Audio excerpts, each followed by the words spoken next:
What's up? Just kidding. Hey, Mim. Yeah. How you doing? Yeah, all right, actually. Okay. I had quite a well, actually, no. I was gonna say I had a relaxing weekend, but my Sunday's been like a proper Sunday where I've done the bare minimum. And it's been nice. But yesterday was a bit manic. I'm tired. I'm really sorry if people can hear it in my voice. I sent a voice note to my friend the other day and I was tired. And she was like, "Are you okay? You sound a little down." And I was like, I know I do. I actually listened to it back because I realized I was going to sound like really dreary, but I'm just tired. So don't mind me, guys. I am okay. I just am a little delirious. Oh. You know when you like just pop out to town or whatever and you manage to like miss the rain? Like it was grotesque. That reminds me, really actually, windy. we have some flooding happening in our flat. Well, not flooding. What's it called? Leaks. I feel like I've got a skylight in my room, and I'm sure it's not sealed like perfectly. You got the leak in your room? So I got a leak in my room, and when I say it's like it was maybe like 10 drips, and like it was a real storm that we had here. So like 10 drips in like the space of like 2 or 3 hours isn't terrible. The kitchen, there's a real leak right above the boiler, so that's great. Can't be safe, but yeah, that's just reminding me I have to tell my flatmate and I have to tell my landlord. So okay, well. But yeah, I love that when like you miss the rain and it just feels like fortune is on your side. I love that. I mean, something weird did happen to me though. I was walking into town and there was this woman walking towards me and she had her phone out as people do, like they're doing things on their phone. But then I kind of got the idea that she was like recording me. And I'm not exaggerating this. So was she not recording herself? Maybe like no. So she was approaching me and she had her phone out.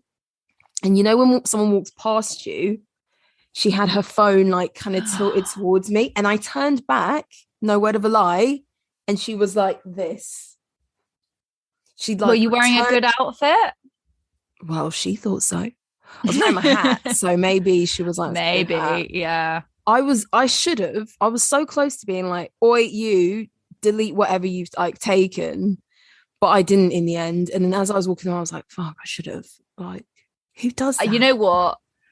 I don't take videos, but if someone's wearing something nice, I might take a picture of it, like on the sly, and like to remember it.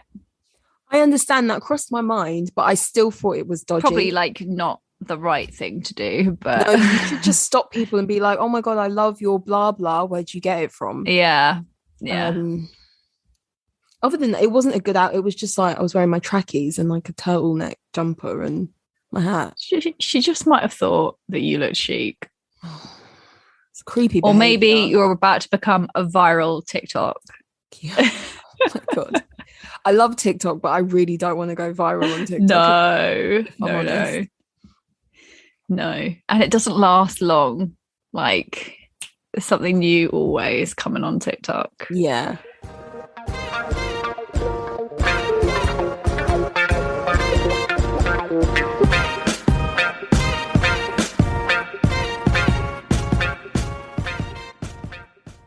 Right. Well, what is your fashion story this week, Mimula? Well, I don't know if I should start with the one that I was going to start with because I feel like you've started it. We'll just start with it regardless, and you can chime in if she's stealing my fashion story that I stole from her. Yeah. So my fashion story is that Net-a-Porter has announced that they have started a consignment service. So it's to help people who have luxury goods that they want to sell on. It's to assist them in putting it on the pre-loved market, selling it for cash. And so they've partnered up with a company called Reflaunt. Nearly forgot what that was. It's a company called Reflaunt. And essentially, Net-a-Porter or Reflaunt, I'm not quite sure, but they will come and collect the item from you, from your house, which is really helpful. and they will like value the item, put it online for you, take the pictures, add the details and everything so that you don't have to do it yourself. You get paid once the item is sold. Obviously, Reflaunt and Net-a-Porter, I am just guessing, but I'm pretty sure they take quite a big cut in terms of commission. They're doing a lot of the work. They'll take a percentage, I imagine. Yeah, exactly. They're doing a lot of the work. So it's really for those who want the convenience and probably will never get round to listing and selling their own items if they had to do everything themselves. But and also I think if you're listing an expensive item, it needs, like, you're not just doing that on Depop or like eBay necessarily these days. Like, yeah, if I was selling a Chanel handbag, I would want to do it on a reputable site. I think that you need that, right? And Net-a-Porter is recognizing that Vestiaire Collective has like the majority of that going for it. I know Farfetch sell pre-loved items, but I don't know in what capacity they get those items, if that makes sense. Yeah, I think, and I'm assuming that there's probably like smaller companies and boutiques that are listing their own pre-loved items on. That's what I think it is. Yeah. I mean, and also like, let's remember on a different scale, ASOS have their like own version of marketplace as well. So I think, you know, like, we're slowly but surely becoming like the Chinese services. And what I mean by that is like, you go on a website and it does like essentially everything. You know, like in China, I can't think what the app's called. It's like WeChat or whatever. Yeah, it's WeChat. And like, not only is it like your WhatsApp, it's also like your Instagram feed. It has like, you can shop on it. Like it almost like it like, yeah, you could pay like your bills. It's like a finance thing, but it also almost like it like stereotypes you, or it reads you, and then it will like suggest things for you. Like it's all in one place. It's kind of bonkers, but like they just live on WeChat. And like, I just feel like all these platforms are becoming more. They're expanding. Yeah. They want to take more facets of like the fashion industry, for example. Yeah. And they do a great service anyway. Like you can get such great service with Net-a-Porter. Like I'm sure if you're like, I don't know if there's a membership or like all that sort of a thing, if you pay for like free shipping, but the Net-a-Porter version, I'm sure that's like a guy turning up at your house with your thing looking smart. If you live in like one of the big cities like London, or within a certain postcode, or like New York, or I don't know if they do it in LA, but there are certain, I think it's just New York, to be honest, and you order something, you can get it same day and it will come in those little vans and they'll personally like guy in a suit comes and brings it to you. So yeah, and then also things like if you're like an EIP, which is their like EIP people, so you spent a lot of money with them, then they'll give you that extra service and they'll invite you to events that they have and all of that. So yeah, I mean, they are really well trusted, and I would trust something that I bought second from that. Sure. I would. I will say that I've sold designer stuff on eBay, on Vestiaire, and I've tried to sell stuff on Depop. I haven't been so successful on Depop, I have to admit. It's a little bit too much of a popularity contest for me. It's you know, like, it's for the cool kids, isn't it? So I haven't been that successful on Depop. But as much criticism as eBay gets, because there are people who sell fakes on there or replicas, and that's the only negative to eBay is you can those chances. You can sell your stuff on eBay so much quicker. Like, I've sold a lot of stuff on eBay and it gets your stuff sold, and so many people have eyes on eBay that it's a bit easier, and the commission is cheaper as well. I mean, if you were to buy something on eBay, you can always just pay through PayPal and then get your money back if it's not legit. So there's always that kind of safety net. But with Vestiaire, in my experience, things don't sell as quickly and the commission's quite high. I think it's But the Net-a-Porter thing will be for like, I'm guessing, almost existing customers of Net-a-Porter, where like they probably don't need that extra 25 quid or whatever, like it ends up. You say that, but there's lots of people who shop in Net-a-Porter sales. They're not necessarily. No, I know, but the person I'm typecasting is someone who doesn't just shop the sales, who is like a frequent, like either on payday they're browsing the website, or like each season they buy a few things from there, is sort of what I'm assuming it will be.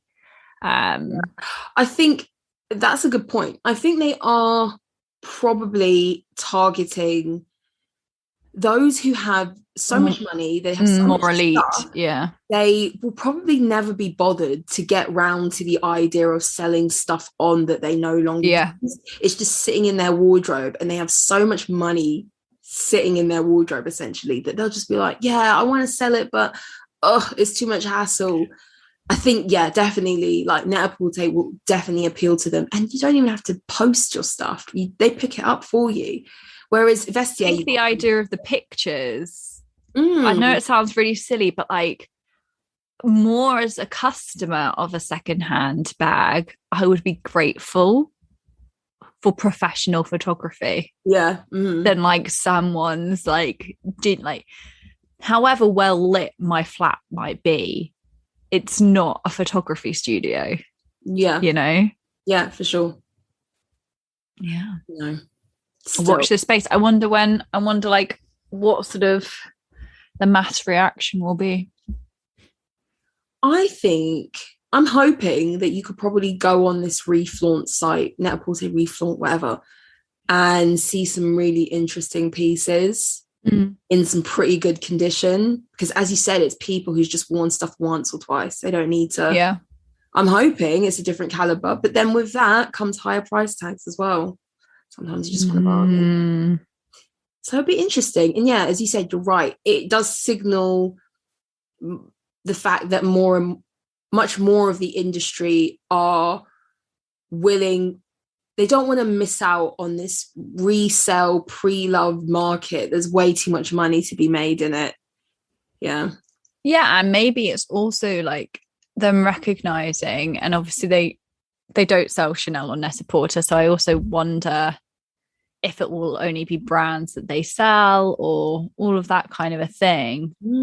But luxury goods are just getting more and more expensive, and maybe it's them recognizing that a lot of people are turning to pre-loved. Like I would say a second-hand bag, which was how it would have been described maybe when we were younger, would have been a bit like, because you couldn't afford full price. Whereas now people get pre-loved, and we call it pre-loved, which is now a way nicer term. Yeah. But you might do that because you liked a bag from 2 seasons ago and you prefer that over this season. And like, it's not even a snobbery thing now, but also it might be something then that like you want multiple bags in your collection, and that's the way you can do it. Or I think, definitely. I think like I was watching something earlier, and I really agree that, you know, like some Chanel bags, the seasonal ones are the more interesting ones. They're like the interesting designs, the cute colors, for sure. cute prints. I feel like that's what I would buy, and then hopefully not regret. Yeah, exactly. And that's sort of stuff that they don't make a lot of, or it's just around for a few months and you can't get your hands on it in store. You can't get them new anymore. And you, like the secondhand market, pre-loved, whatever, is where you go to find those older gems and have a collection that is far more unique. And some people just like brands that, I don't know, like they prefer old Celine, let's say, and they can't get that anymore. Or like the quality of certain brands were better some years back. And so, yeah, now there's a whole host of reasons that sort of thing's good. But Net-a-Porter also have the outlet. Yeah. That's like discount, like they're really going after like those who can afford everything and anything, those who want a bit of a discount, like an elevated TK Maxx, and then those who are just out here like perusing chancing the bargain bucket. Yeah. I love it. And what's your second fashion story? So mine is, it's kind of a Love Island related one. I know, guys, you're sick of Love Island, but just bear with me. So do you remember Brett, who came into Love Island? Oh, Brett. He's a twin. Yeah. So I just came across his Instagram today. First off, about the twin thing, him and his brother are identical, like spitting image. They are the most. I think they play on that though. Like, I think they really amp that up.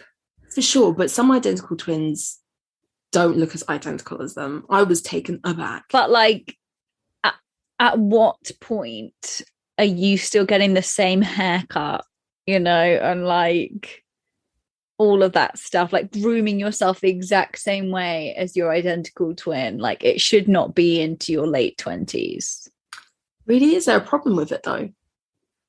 Just think it's a bit bizarre. Like, I know it's their thing and it's their niche, and that's why they have like probably Instagram followers, but I don't know. It feels a little bit bizarre. I follow an account called The Triplets, and they are three women. They are triplets. They're identical. And they wear like the same thing in slight variations. Mm-hmm. And yeah, it is a gimmick. That's their thing. It's kind of cool though. And but do they have the exact same haircut? Yeah, they have the same haircut, but they might style it slightly different. Oh my God. In each picture. Stressful. Anyway, that's not even my fashion story. So. Okay, Brett, Love Island. Brett. I didn't realize that he's really into conscious fashion. And when he went into the villa, is that why he wore those godforsaken sandals? Probably, yeah. Were they like Birkenstocks or something? I can't remember. No, they looked like gladiator sandals, but like not in like the fashion way, as in. Yeah, I mean, I think he probably did get stick from a lot of people who weren't into his more like fashion guy style. Yeah. A lot of people who watch Love Island are used to a boohoo. He wasn't wearing white skinny jeans, exactly. And a loud shirt. So he's into conscious fashion. Yeah, he's really into conscious fashion, and he is like, he writes about it, kind of does interviews about it. And I was shocked. And then he said that he picked, like, when I was reading the brands that he was bringing into the villa, I was like, oh, I think he's got a bit of money. He was wearing swimwear by Oliver Brown, which is a men's swimwear company that's like owned by Chanel. They're kind of expensive, not Chanel expensive, but, you know, premium. And yeah, all these other brands. And he said that everything he wore in the villa was stuff that he had bought, that he owned, and he wore the entire time he was there, even though he was offered so much fast fashion while he was there, and you can wear whatever they provide for you.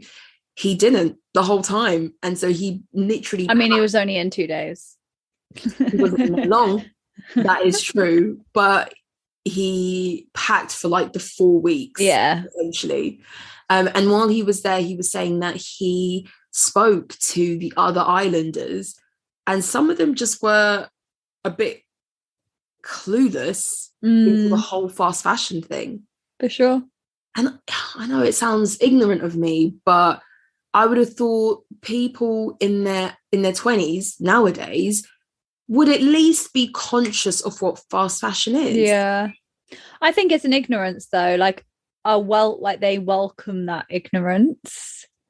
But also some people just don't think about, oh gosh, if this only costs £8, how can that be? Mm-hmm.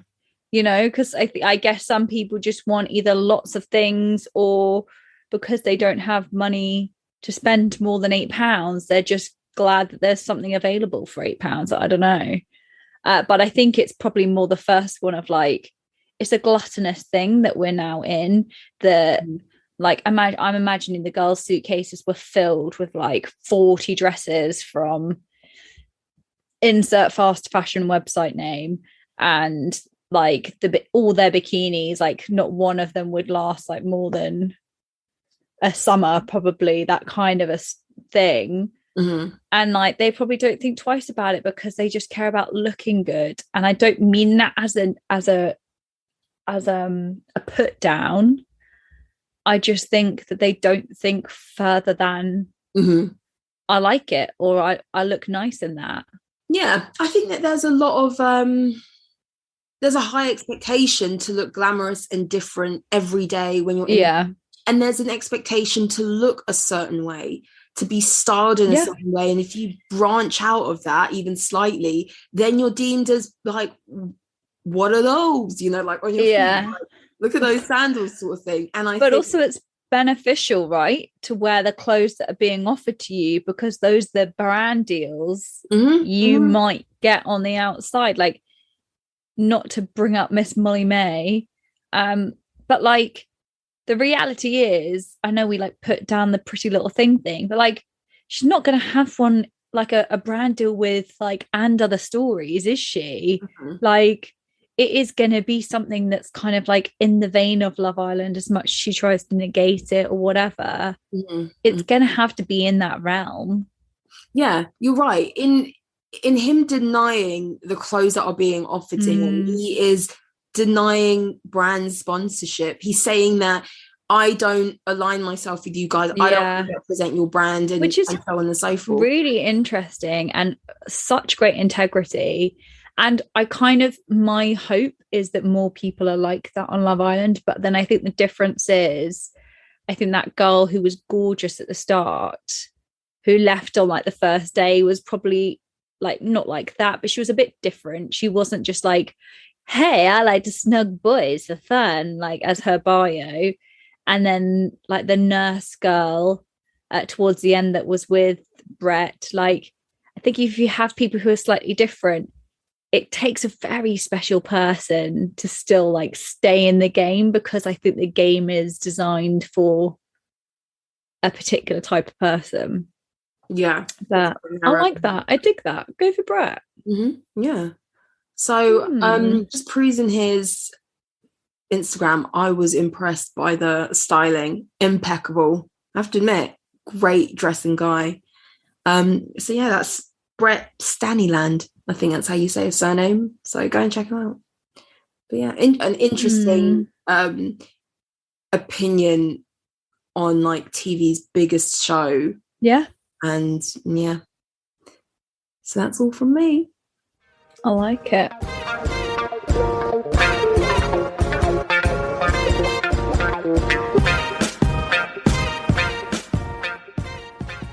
We interrupt this broadcast to remind you, go follow us on Instagram, Style Over Substance Pod. Shoot us an email, styleoversubstancepeak@gmail.com.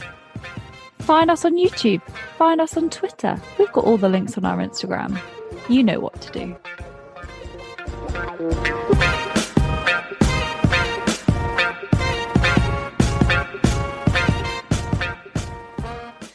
Cool. Well, this week we are discussing, we thought we'd follow on from an interesting thing from our episode with Cyrus, where he discussed one of the main things he's seeing now is people asking him to do like genderless fashion collections and more androgynous, like suitable for men, female, other, however you identify, collections.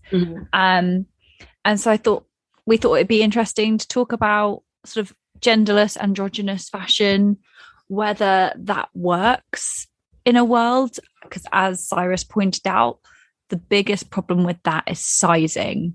Men's and women's sizing don't align. Like a women's small is a men's XX, like S, or even smaller maybe. And so yeah, there maybe has to be a whole new genderless sizing chart. Yeah. So it's kind of interesting, the idea of like androgynous fashion, because like throughout the years, what is deemed as gender specific clothing is constantly changing. Like if you take like the late 1800s, you could say that women were largely not allowed to wear trousers. It was very like, it just wasn't ladylike or something a woman would do to wear trousers. And today, women, I'm talking about in the West, you don't think twice as a woman to put on trousers. Equally, back in those days, colours weren't gender specific like they are today, you know? You know, they used to be opposite or something like that. Like it was pink for boy. Yeah, I wouldn't be surprised. Like we've warped it now as society. Yeah. And so these things are always changing. And it's also interesting, maybe this is a larger discussion, but if you think that you're a woman and you want to dress more masculine, then equally that styling is not masculine, then it's just the thing you want it to be, isn't it? Because if you boil it down, like you just said, so if the typical male outfit is jeans and t-shirt, well, 80% of my teenage early 20 years, that's what I wore. A baggy t-shirt and some skinny jeans, and then that's no different from what a guy could have been wearing.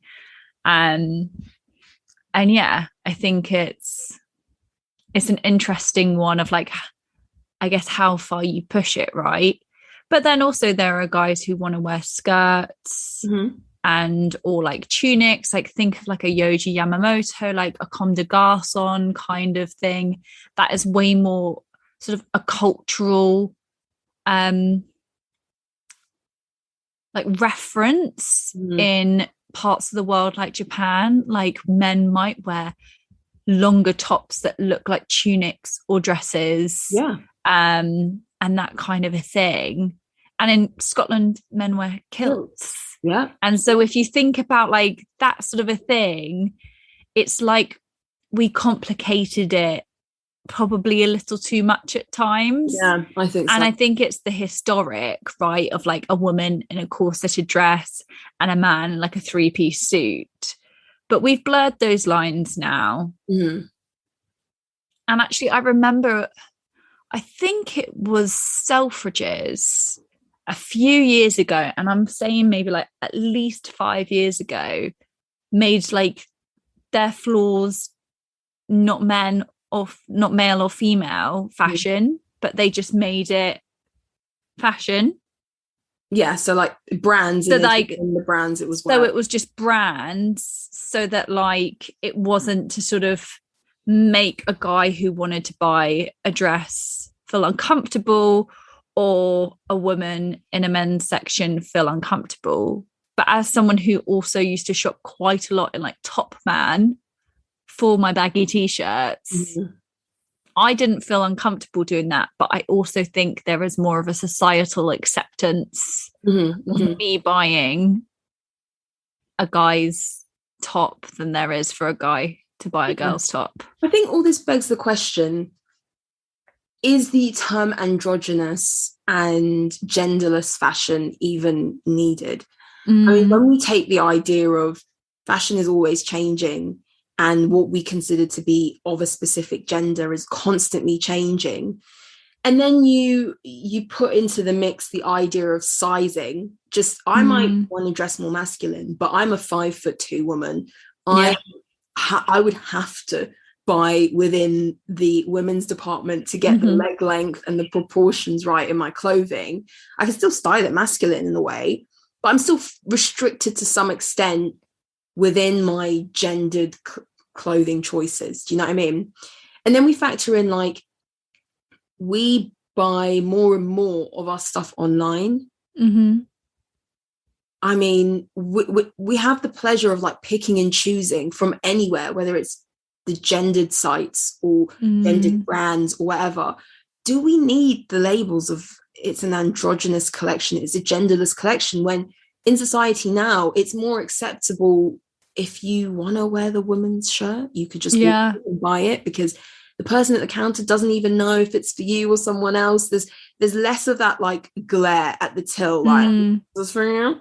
Oh, exactly. You could be buying something for your boyfriend for all they know. Like, yeah, if I go into a kid's shop, no one's going, what, she wants to play with a Lego. Like, you don't know why someone's buying something. So we have much more like societal, I think it's relaxed a bit to the point that if you wanted to, you know, shop in the women's department, you could, but at least you would get the sizing, you would understand the sizing a bit more. And I don't know, I don't think the term is particularly helpful, is what I'm saying. No. And actually, from practicality standards, so in fashion, when you scale up a pattern for sizing matters, so like say you draft a pattern in a size 8, you would grade it, so then you could scale it down to do a 6 and a 4, but you can grade it up to whatever size, like, and you can go obviously up and up and up. But women's grading and men's grading is different. So like, I'm imagining more in men's grading, shoulders would get a lot more attention for grading up. Like in women's clothing, it would be probably bust and hip. And that sort of a thing. And I think that doesn't align. Like, and like you said, I want like certain clothes, I want them to fit me nicely. And I don't want to have to tailor my clothing. And I think we have to remember, right, other than the fact that fashion is something that's like a beautiful expression of art, fashion is really like the vessel that we use to express ourselves. And like, not to sound Devil Wears Prada or not, but like, we all do it. How, like, however you're choosing to dress, you're expressing something. Like, whether it's that you just want to wear black and like be like non-conformist, no, like, you're telling us something about yourself by how you dress. And so I think that there doesn't need to be like a problem with whatever it is that then you wear, because it's an expression. Could we be better at sometimes maybe not like only putting skirts and dresses in a women's section? Potentially. But I also think there's designers out there that probably provide that. Maybe it needs to be a bit better on mainstream, but then also the issue probably is that what, at least 60% of men don't want to wear dresses. But I do think we have to, like, it's breaking down the man wear blue and like the archetypal caveman stuff, but really fashion is for expressing yourself. So if you want to wear whatever you want to wear, it's what makes you feel good, man. Like, it's like, you do you. And it doesn't need to have genderless or androgynous on the label for you to be able to do that. It's how I feel. But I'm also not maybe someone who needs that. I get what you mean. It's probably difficult to form an opinion of something that maybe doesn't affect you so closely. So definitely I can understand that. In terms of sizing, when putting an androgynous or genderless collection together, what are the possible workarounds and things that you would have to consider if you were to make something flattering? Now, flattering is an open term, because what's flattering to you might not be flattering to someone else, but how can you kind of create a collection that covers all bases, whether it's heights, builds, figures, and it's a difficult one. And actually, the only thing that I feel like really seems to sort of survive the like genderless thing is maybe like a sweatshirt or an oversized t-shirt. Like, I'm thinking, you know, like if you went on Etsy right now and you wanted to get a graphic sweatshirt or t-shirt, it's often just like unisex sizing, right? Mm-hmm. And I think the only way that works is because it's loose. It's not meant to be fitted. Mm-hmm. And that for a woman, if you want it fitted, oh man, but you scale down, Mm-hmm. and like vice versa. I don't really know for joggers how that works, but ASOS have that collusion line. Yeah, actually. But I think how they do that is they do it with women's sizing and with men's sizing. But I might be wrong. I have a collusion set, and it's a pleated skirt and matching shirt. And I can't remember if I saw the models, if a woman was just wearing it. Now, this was a couple of years ago when I bought it. A lot of the collusion stuff, they have a man and a woman modeling the same garments, isn't it? Mm. And as you touched on, a lot of this is possible because our fashion has become so much more casual. You know, there's not really any brand that I've come across personally that is making a 3-piece suit, the same model or the same range, let's say, that can be directly worn for a woman or for a man without alterations. Do you know what I mean? Now, I know there's women's a suiting company for women specifically in mind who might like more tailoring, but then that's tailored to a specific person. I don't think it's as possible when we start getting into formal wear that tends to be more fitted and more personal to your body. It's possible now, this whole androgynous thing, I think, because we do shop casual. So trackies, like if the crotch is a bit baggy on a woman, it's not that noticeable. Yeah.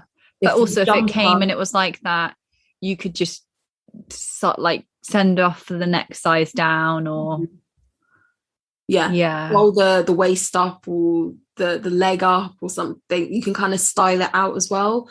If the shoulder seam hangs low on a woman because her shoulders aren't as broad, it's part of the style. The oversized men's blazer vibe that can be pulled off by women can be pulled off by men, because again, it's just so casual. I don't think this would have been possible, in the 1950s. It just wouldn't have, the trend or the ability to create androgynous collections, it would have been far trickier within the confines of what society was wearing. It's so true. And I think we have to remember, so the difference in height between you, me, and our friend Izzy is significant. Between the three of us, I don't think she's gonna like that. Okay, she's 5 foot, guys. She might claim 5'1", but she's 5 foot. I'm 5'7". That is 7 inches of clothing. So if a store doesn't have a petite section or a tall section, we would be wearing the same clothes. So that's got to fit the length of my body, the length of my legs, but also can't be extraordinarily long that it doesn't fit her. And I'm not the tallest person in the world. There are taller people than me. And so that's hard enough in just women's clothing. Then to add the fact that there are some short dudes out there, but there are also some significantly taller guys. They are their proportions are naturally different. It makes it really hard if it's clothing without any elastane, like you're sort of saying. It makes tailored stuff so much harder. First of all, men's trousers and buttons do up differently on the other side than women's do. And the labels are put on the other side as well. Yeah. So even just that, which side do we get? I mean, I won't know how to put on a pair of trousers if the buttons are going to do up the wrong side. It will confuse the fuck out. We're used to a certain way. It's really difficult. And I can't see how it would work with more fitted, tailored stuff. I think you can obviously always do anything that can be oversized, like a blazer or anything, probably top half, like shirts, all of that stuff could be. jumpers, that Mm-hmm. anything on the bottom half that needs to fit around a waist, hips. Yeah. Like, that's men's waist sizes are so different from women's waist sizes. Mm-hmm. And then like you either have to make all of those sizes, but that's not helpful. Yeah, I think from my perspective is that androgynous fashion is so much more than just the clothing itself. Yeah. I think that now, for example, we have a lot of women with shaved heads, just as much as, I don't want to say just as much, but now it's far more common to see more women with shaved heads, which automatically gives more of an androgynous look. Tattoos as well are worn by just as many men as there are women. And jewelry, prints, patterns, colors, I think those lines are so blurred that you can still wear something that is gender specific and like style it in a way that is far more androgynous and less gender conforming than ever before. And I think that's like an easy way to get around it. When brands aren't able to provide an androgynous collection, I think there's loads of ways to style it out, which is like really cool. Yeah, definitely. And like, I think, like you said, like there are women with shaved heads, there are guys with long hair, there's men who wear nail varnish, there are men who don't. Like, there are women who do, there are women who don't. There's women who wear makeup, there's women who don't. There's men who wear makeup, like men who don't. And I just think it's about finding the way that works for you. Yeah. And yeah, and like the amount of things that I see in at the moment, like there's a lot of suits like on Zara where it's really like, I think they even call them like masculine trousers. Pretty sure they do, like masculine fit trousers, where like it's more like it's just a really wide leg. Like boy fit? No, I swear I've seen the word masculine, but maybe I'm just making that that might be a up Spanish translation. That's what it sounds like. But like, I'm more meaning like it's a loose suit that essentially could be like, I think it's styled or like a man's suit. And it's like, if that's like that's androgynous fashion essentially, right? That is Zara channeling a man's suit into their collection and how that fit would be on a woman. So I think there's just got to be like, I guess that side of things. It's a really difficult terminology because I guess what it sounds like it wants to achieve is just one collection for everyone. That can't necessarily happen for like the sizing, but also like there's loads of different collections out there. You know, I think there's so many fashion shows that I don't relate to whatsoever, and I just think that you've got to find the thing that does relate to you. Yeah, for sure. I was thinking about like in the 2000s, I was kind of like brainstorming today's topic, and really young people won't remember this, but the term metrosexual was a big term. And that was like referring to a guy who was like really well groomed, like more groomed. David Beckham. Average guy. David Beckham was the forefront of the definition of metro. It was a guy who like groomed his nails, just groomed himself. Looked after himself. Make sure that they were well moisturized, groomed, highlights, haircut. Like Lawrence Llewellyn-Bowen. Now that is a throwback. He was like that name for a while. He was like back in the early 2000s, he was deemed as metrosexual, but like camp as well. Yeah, well, he did wear a lot of floral shirts. Yeah, but then and flared trousers. That's the thing. Like in the space of less than 20 years, let's say 10 years, the terms that we use, what we consider to be metrosexual or gender specific or whatever changes, and that's going to continue to change. So I think the idea of what is androgynous is a loose term in itself. Yeah. And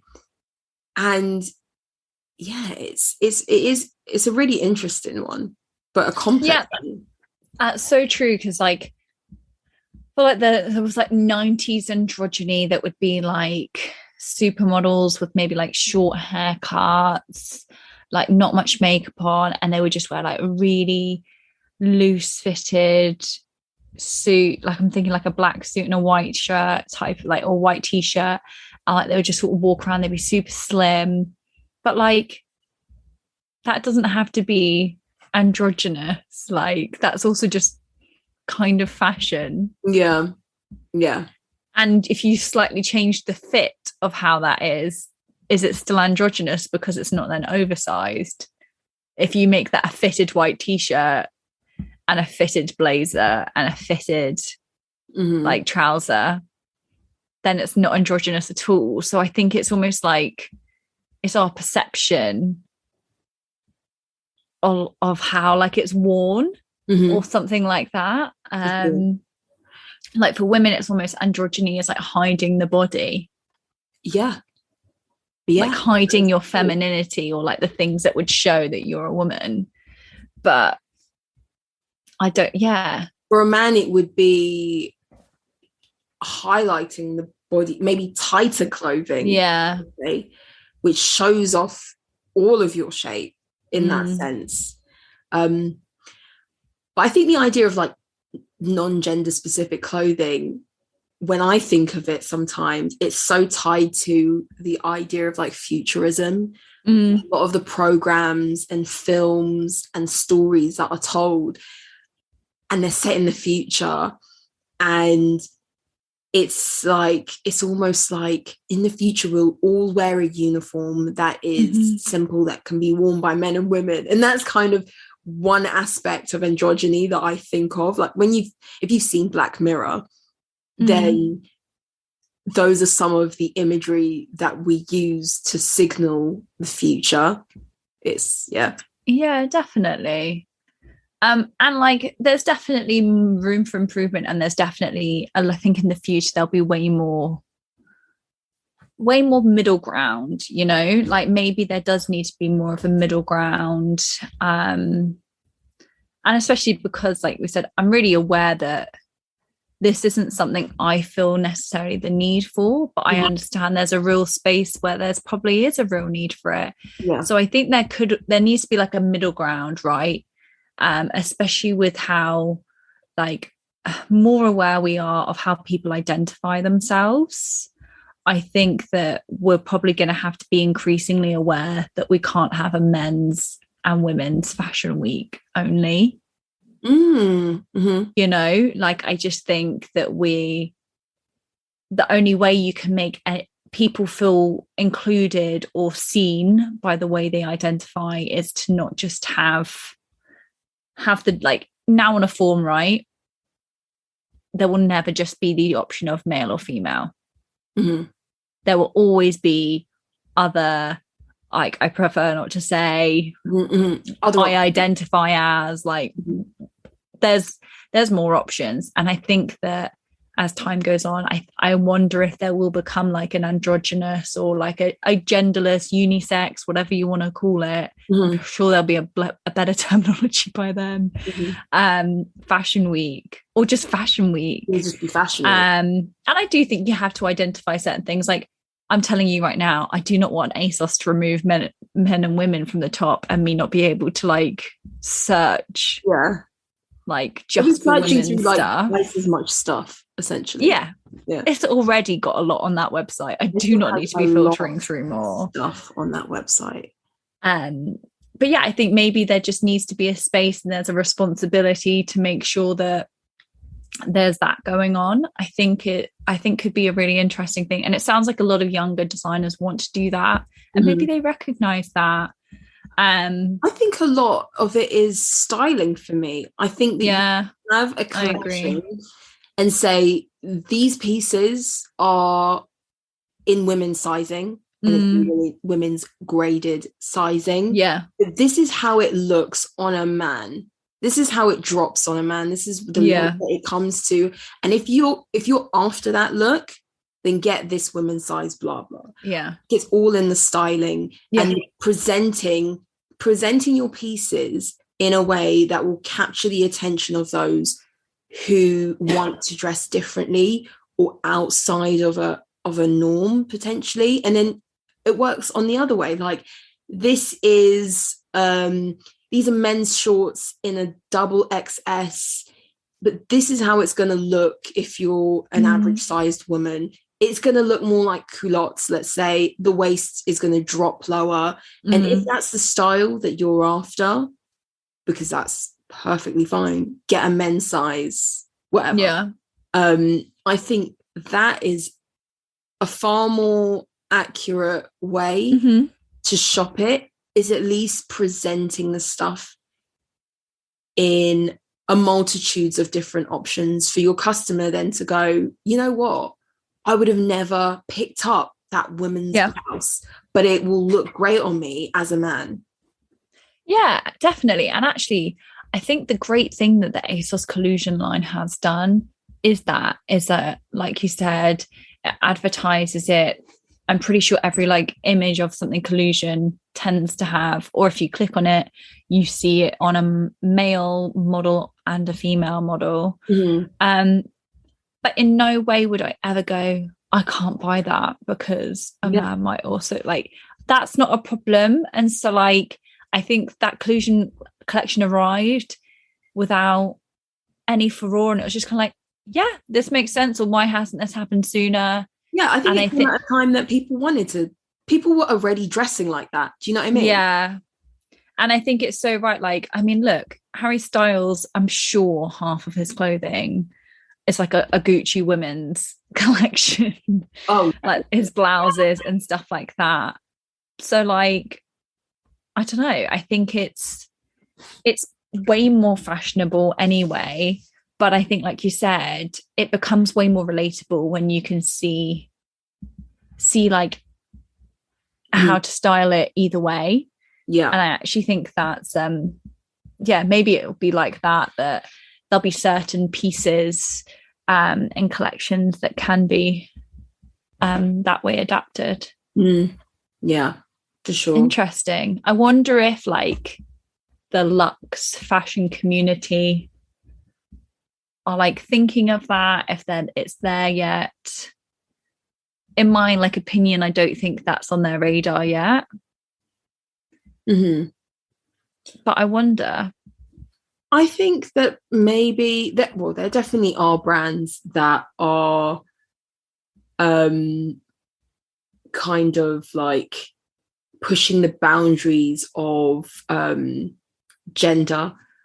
For example, Telfar. I know that when he designed Liberia's, and we were talking about a few weeks ago, their Olympic uniform, you actually look at what he designed for it. It was very like, I don't want to say it was genderless, but it was giving silhouettes to male athletes that were not often done or seen at all at Olympic Games as part of official uniforms. It was different, you know? And so I definitely think that there are brands out there that are conscious about doing these more genderless collections. I think for most brands, most really successful luxury brands, they probably don't feel the need to. I think that they have such a like cult following that if a guy wanted to buy a lady's handbag, it doesn't matter if it's in the male section or not, because these items are so plastered over social media and media at large that you're going to see it, and if you like it, you buy it. And I don't know, it really depends on if they feel like there's money to be made by doing anything different. Yeah, and actually when you said that, I'm thinking of sort of like a department store like Selfridges, Harvey Nicks. The accessories section of Selfridges, there's no need for that to feel like it's a feminine place. Like, that's totally genderless. And I think the fact that now like I think they still have it, that like it's split by designers and it's like basically divided by the alphabet. So I'm sure it's like certain letters on this floor and then like certain letters on the next floor, rather than it being men and women. And I think that's kind of the right way to go about it. Like you said, like if you want to buy something, you're going to buy it. And we should make it like the shopping experience as enjoyable for people as possible. Like in that situation, I think that works really nicely. But yeah, I also just think that there will also be people who maybe will design what they would want to see. And I think that'll be a really interesting thing to see. Like designers sort of recognizing a space for themselves or for people they know and designing kind of what we can't think of yet. Yeah, sure. I mean, for me personally, and this, you know, just because of who I am and how I dress, and I've said because of my height primarily and my build, it makes my life simpler if I'm shopping in the women's section. But I also want to know what's going on in the men's section. Yeah. It just culturally, it's if we're looking for things that are different, that's new, that's fresh, first thing that we can do is check out what the other gendered section is doing and what is there. You know, there's no reason why you can't buy from the other side. But yeah, just as like a reference, as we said, when it comes down to size, I can understand women's fitting more. That is why, you know, it's helpful. Especially in an online world, you know, it's different if you're in a shop and you can try on a few sizes. That is true. But in an online world, like, let me tell you now, I haven't been inside a physical clothes shop for a long time, and long may it stay that way. I do not find, like, I am not someone who finds joy from clothes shopping. Do I like buying clothes? Sure I do. Do I like shopping for them? No. I hate the changing rooms. That's the worst. The changing rooms aren't flattering. It is stressful. It's often hot. Getting clothes on and off constantly. Like if I buy, I'm just going to use ASOS as an example. If I buy an ASOS like shopping thing with like more than one thing, I don't necessarily try them all on in one go. You know, like I don't stand there and go, right, next one. I'll try on stuff like as I feel like it's appropriate. Like, oh, that, like I'm wearing jeans, I'll try that jumper on because it would look nice with these jeans. Or like I don't consciously just suddenly do myself a giant fashion show. But also like, yeah, I don't know. I don't do it like that. So why do I want to do that in a shop? Yeah. I think, yeah, you're right. You've put the nail on the head. I think that having some sort of structure is helpful to a lot of people who do online shopping, because then you kind of know what to expect. Or just, you know what?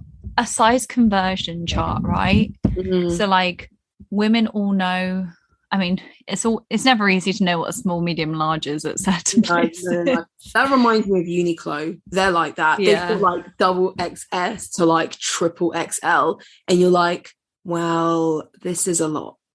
Yeah. And so like that's not always the most helpful guide, granted.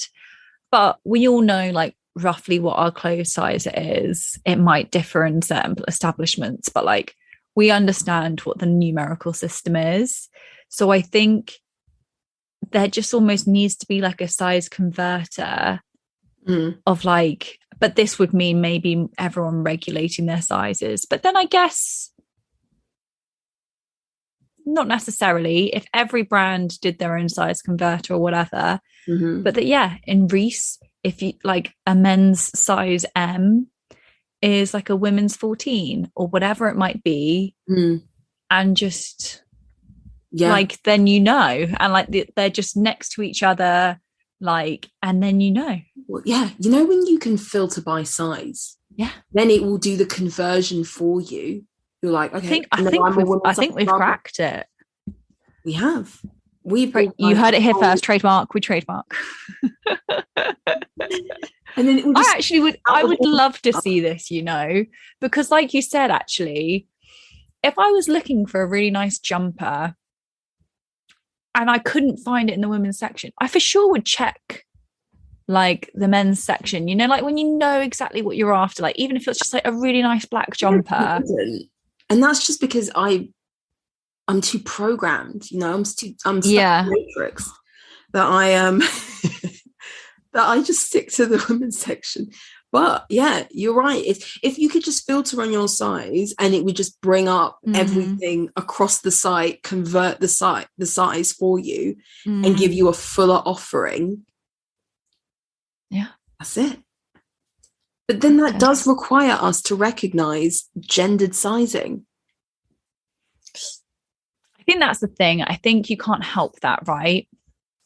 We can't help that the frame is different.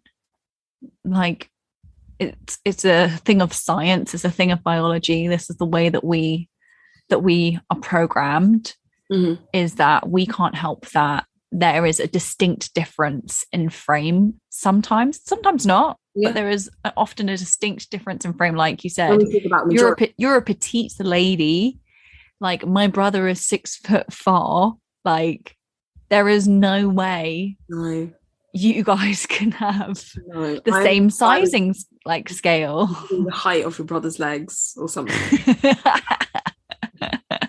It's funny, actually. I've just been sent a picture of him around his wife's family, and they're all about, like, I think the tallest one's probably like 5'2", and so then he's just always in the background.